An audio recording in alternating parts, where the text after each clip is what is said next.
The FBI also says that it is investigating whether last month's mass shooting in Gilroy, California, was domestic terror. It turns out the gunman had a target list of religious institutions, federal buildings, courthouses, and the two major political parties. He killed 3 people and wounded 13 at a popular food festival before killing himself. The Chinese currency stabilized today after sliding on Monday to an 11-year low. That calmed Wall Street, and stocks made up almost half of Monday's losses. The Dow Jones Industrial Average gained 311 points to close at 26,029. The Nasdaq rose 107 points, and the S&P 500 added 37. Meanwhile, China's central bank denied manipulating its currency to gain advantage in a trade fight with the U.S. Instead, it warned Washington to pull back from the brink of greater economic damage. But White House economic advisor Larry Kudlow argued the Chinese are bearing the real burden. China's slashing its prices. That's killing their profits in their companies. Production and supply chains are moving out of China. We have elasticity of demand. Our importers can shop elsewhere outside of China. That's hurting China. President Trump also played down fears of a prolonged trade fight, and he vowed again to protect American farmers after Beijing said that it will stop buying U.S. agriculture products. Separately, President Trump has frozen all of the Venezuelan government's assets in the U.S. in a new blow at President Nicolas Maduro. The sanctions also mean that U.S. companies and individuals could face penalties for doing business with Maduro's government and his top supporters. This is the latest U.S. move to aid opposition leader Juan Guaido in his bid to oust Maduro.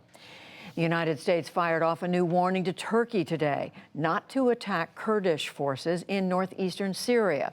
The mainly Kurdish Syrian Democratic Forces have fought against the Islamic State, or ISIS, but Turkey regards the Kurds as terrorists. U.S. Defense Secretary Mark Esper said today that a Turkish invasion would be unacceptable. He spoke en route to Japan. We want to sustain the continued defeat, at least of the physical caliphate of ISIS, right? That becomes a question if they move in and the SDF is impacted. We're obviously holding thousands of fighters, ISIS fighters, and so those are some of the things we risk if there's a unilateral incursion into northern Syria by the Turks. In Ankara, Turkey's President Recep Tayyip Erdogan again talked of military action, insisting that control of the Syrian border region is critical to Turkey's safety. Suriye'nin kuzeyindeki terör bataklığını kurutmak. It's our country's top priority to drain the terror swamp in Syria's north. Turkey cannot feel safe as long as the forces in our south, which are growing like a cancer cell and being grown with the heavy weapons of our allies, is not eliminated.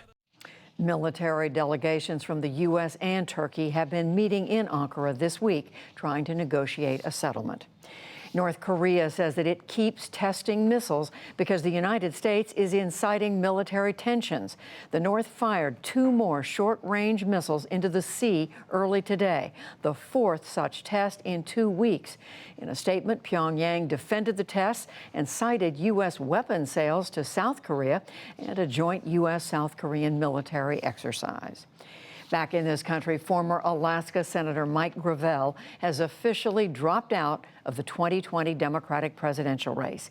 He said in a video today that he will back Vermont Senator Bernie Sanders for the nomination. Gravel is 89. He did not actively campaign or appear in any of the Democratic debates. And Nobel Prize-winning novelist Toni Morrison has died in New York after a brief illness. She pioneered American multiculturalism in her novels and was the first African-American woman to win the Nobel Prize for Literature. Toni Morrison was 88 years old. We'll explore her life and legacy at the end of the program.